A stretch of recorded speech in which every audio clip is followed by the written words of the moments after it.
I beat Hades 2 on the first night, and this is the full run. I will be yapping throughout the whole thing to explain my thought process. Also, I was using a viewer requested build before I ended my last stream, but I completely forgot to remove the overlay before I started recording this build, which is why you see viewer build run on the top right. So that's going to be there the entire video. My fault guys, I'm a newbie content creator.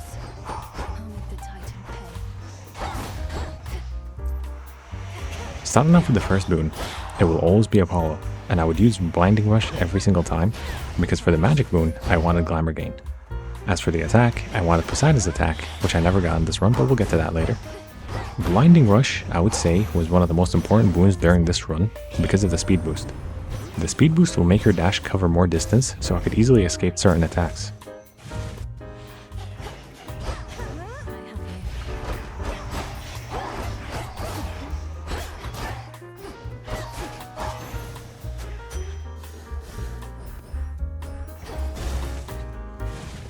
The second boon I got was Poseidon's special, and the only reason I picked it up was to get Apollo's duo, Beach Ball. Beach Ball is going to be the main thing I use to do damage for the rest of the run.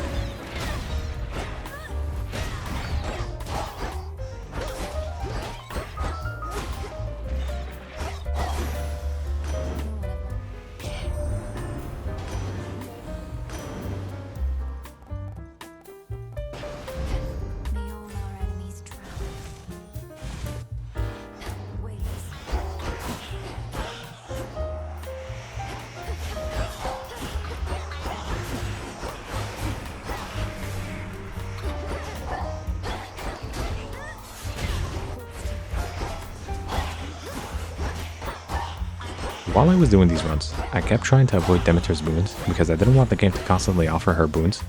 I wanted boons from other gods. However, because I was going for a Beach Ball, I figured I can use her freeze to make boss fights easier since it will slow down their attacks, and Arctic Ring is the best boon for this task.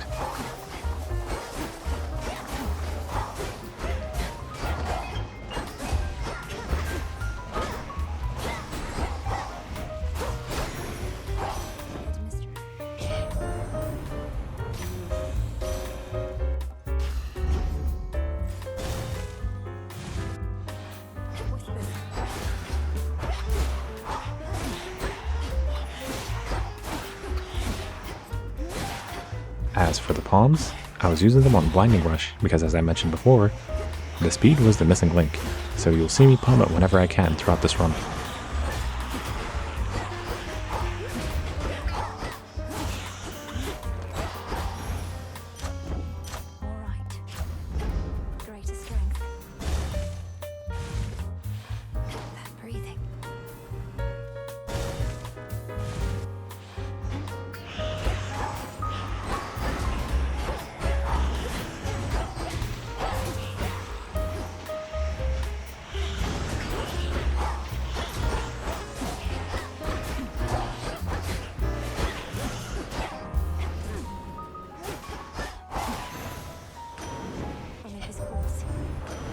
And then finally, the game decided to bless me with Beach Ball.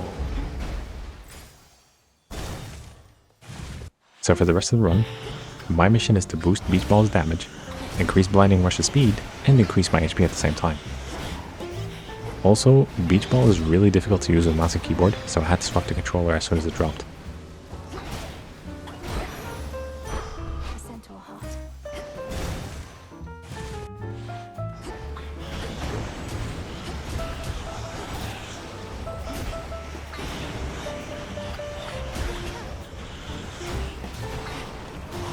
Right before Hecate, I went for Slippery Slope, even though the attack was there, because if I use my special to inflict Froth, then hit the Froth afflicted enemy with Beach Ball, I can still set off Froth, so it was a way for me to indirectly increase Beach Ball's damage.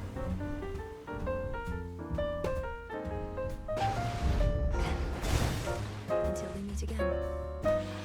Headmistress. There she is. Thank you. It's not my kid. Your training.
During the first night, between every area, Erebus will show up and give you a blessing, which will increase the amount of damage you take after each encounter.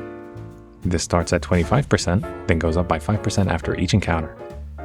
This will last until the next area, where she will spawn again and bless you with the same boon again. The only way to get around this is by taking damage during boss fights. If you reach the next area with less than 50% HP, she will not show up. So you'll see me stand still and take damage against some of these bosses, because I'm trying to avoid Erebus' blessing. But as you will see near the end of this video, I messed up the Cerberus fight, and I ended up getting blessed by Erebus before Chronos, but we'll get to that later.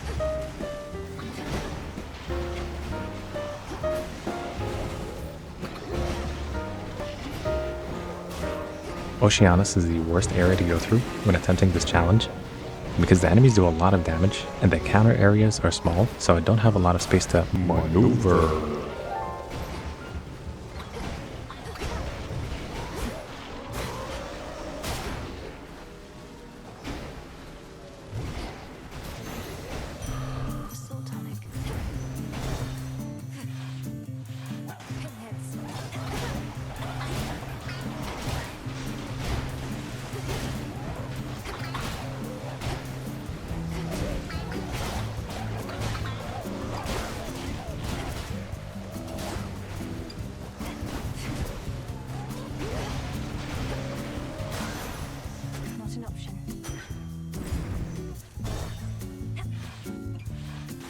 My thought process right here was if I get Hecate's attack, it will help with the damage.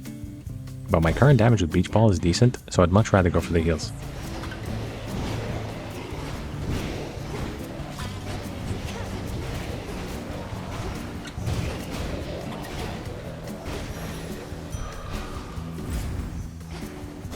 Aphrodite is a crucial part of this current build, because Glamour Gain will automatically inflict weakness, and weakness afflicted enemies will do 30% less damage.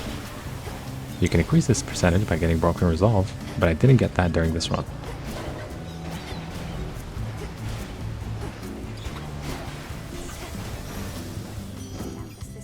At this point, I didn't need any more boons from Poseidon.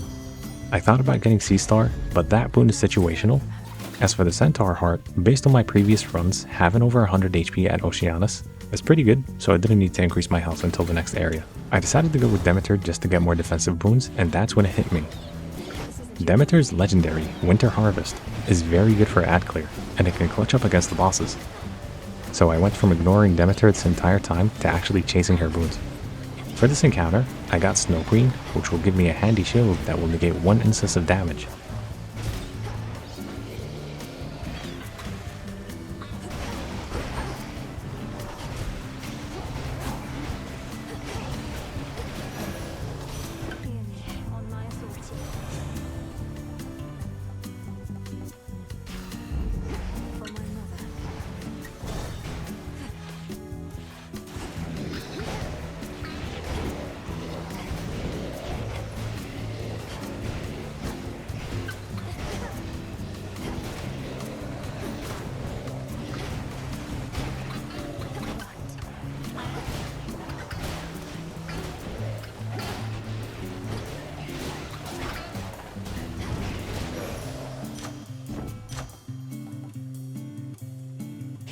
And with that, we're at the Sirens. I had enough for 1 boon, but I decided to save my money and go for the free Centaur Heart. My strategy for the Sirens is basically focusing the drummer, and then I would bait the guitarist towards one of the gas containers, that way I can one-tap her with it.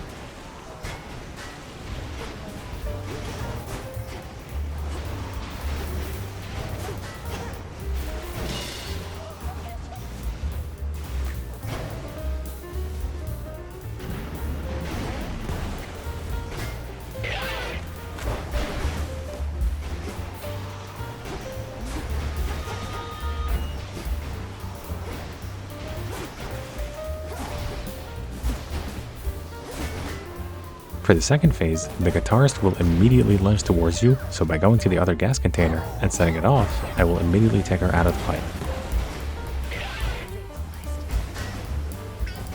After that, I would take out the drummer, and for my HP, I would either tank Scylla's Scream attack or the fish during her last phase. Lowering your HP using the fish can be dangerous, so I just tanked her screen.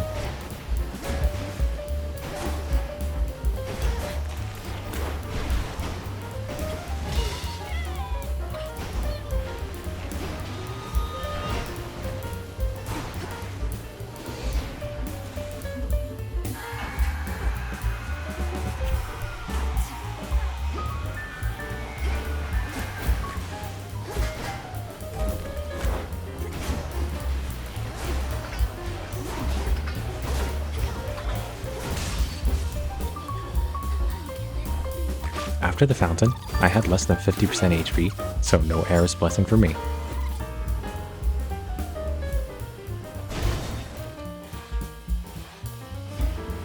It's also hard to miss that.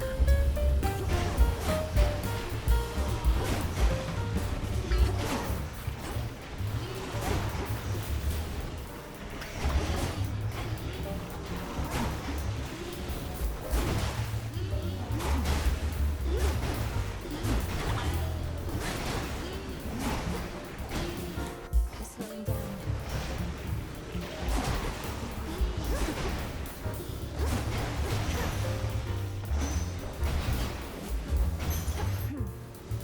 In here, I went for Aphrodite's attack because I wanted to get her and Poseidon's duo island getaway, which will give me 15% damage reduction. But unfortunately, I didn't get it, so the attack was basically a wasted boon. But if I did, 15% damage reduction plus the 30% from weakness, that's basically the strength arcana for free.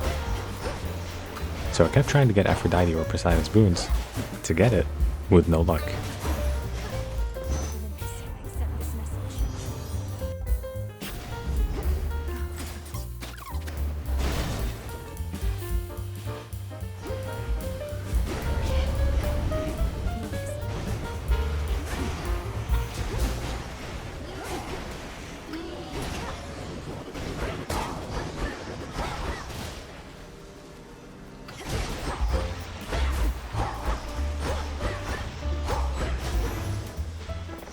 Rest now, all of you. But I did get Sweet Surrender, which usually I would go for a Secret Crush, but I wasn't planning on using my attacks.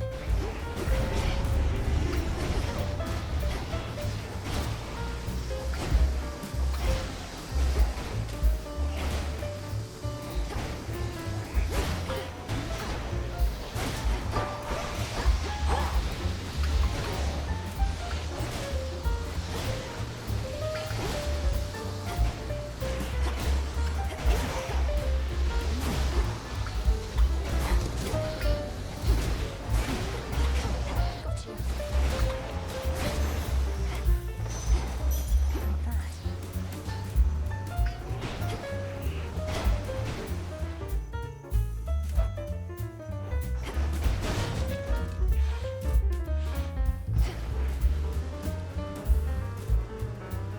I was hoping to get Backburner from Apollo because it works with Beach Ball, but I opted for Perfect Image, and I kept trying to get it, but I ended up with Supernova and Light Smite. That's more than usual.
I also got cold storage, which gave me clutch in Tartarus, because the extra freeze time helped me charge beach ball for longer, so I could kill some of the enemies as soon as they spawned.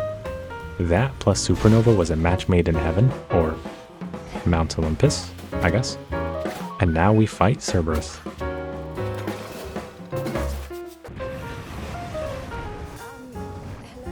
This is where Blinding Rush would come in clutch, because usually Cerberus' single hand slam would get me, unless I dash into it.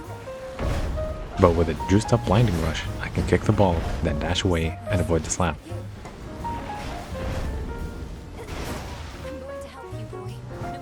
Based on all of my attempts, regardless of build, having a juiced up Blinding Rush made this fight very easy. And just having the ability to dash away from all of his attacks made Blinding Rush goated for this fight.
Also, I was going to use the single slam or his flamethrower to tank the damage for Erebus, but my math was not mathing, and I ended up being slightly above 50%.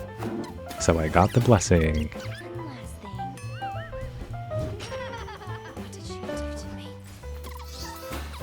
For Tartarus, the most dangerous type of mob would be the hourglass enemies, because their projectiles have a lot of range and they always catch me off guard, so I would target them first to be safe. The other mobs weren't as bad because I would freeze them, then beach ball away.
And as I mentioned before, the blessing will start at 25% and would go up by 5% after each encounter, which meant I couldn't go into any room other than the required ones.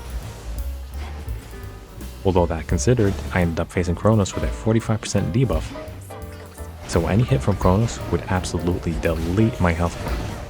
However, I did have Glamour Gain, so it took away some of the damage.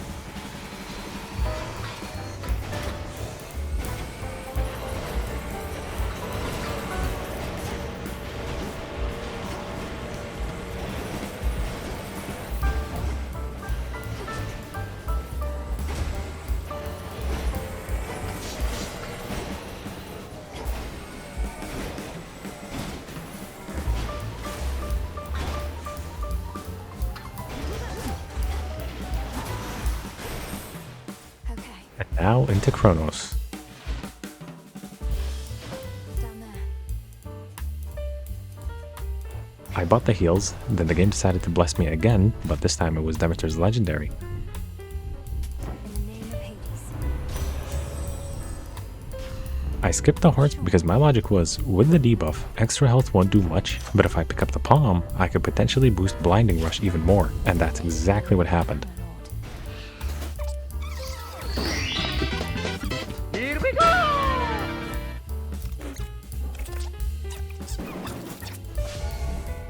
I would target his mobs first to make the encounter less overwhelming. His normal attacks are easy to dodge, but his boomerang attack was the thing that would hit me most of the time. To dodge this attack, I would stand still or dash into him when he's about to launch it, or sometimes I would just keep my distance between me and him.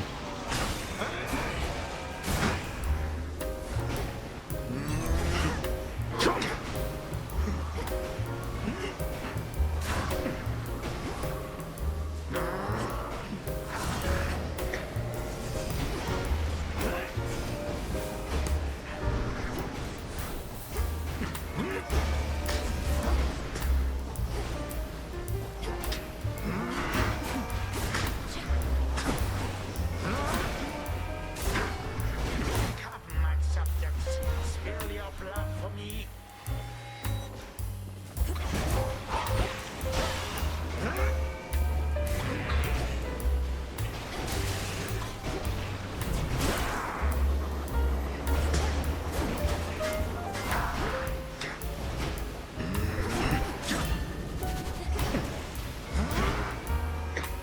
Another thing I noticed, whenever he teleports, his next attack usually ends up being the boomerang attack, so I would be on the lookout for that. And that's basically phase 1.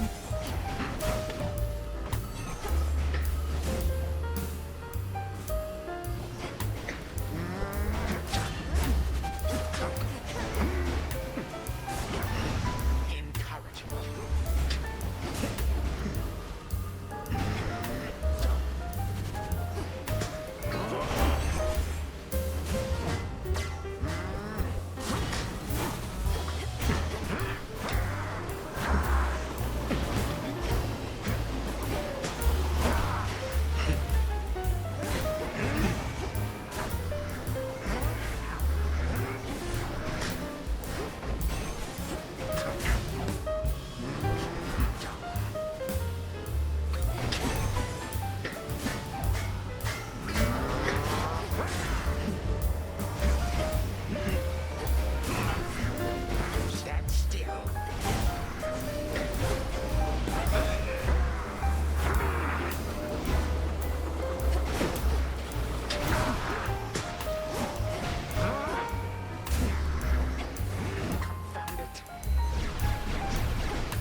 Phase 2. The boomerang attack is a lot harder to dodge in here because the encounter area is smaller and the clock hands on the floor would do a million damage if you run into them. For the most part, I was taking my time, and I would make sure he had the freeze status to slow some of his attacks down.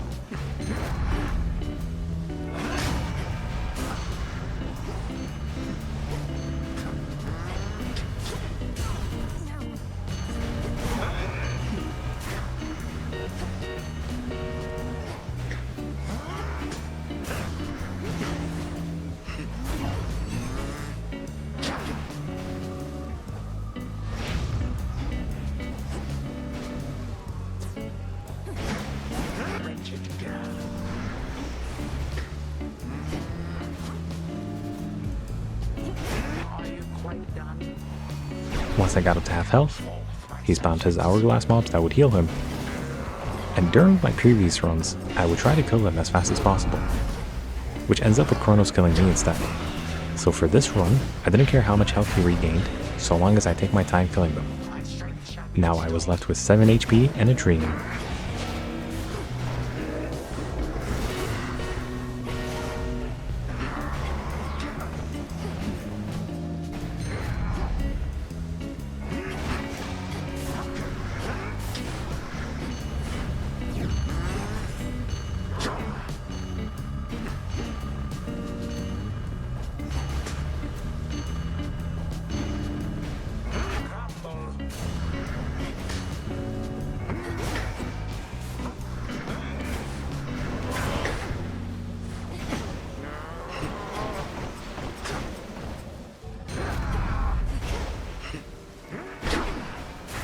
But that didn't matter, since Winter Harvest once again came in clutch with the finish. Damnation. To dust. I thought. You'll get no answers. None of the bosses nor the NPCs back at base had any unique dialogue, but this was a fun challenge regardless. Thank you guys for watching, and I will see you in the next one.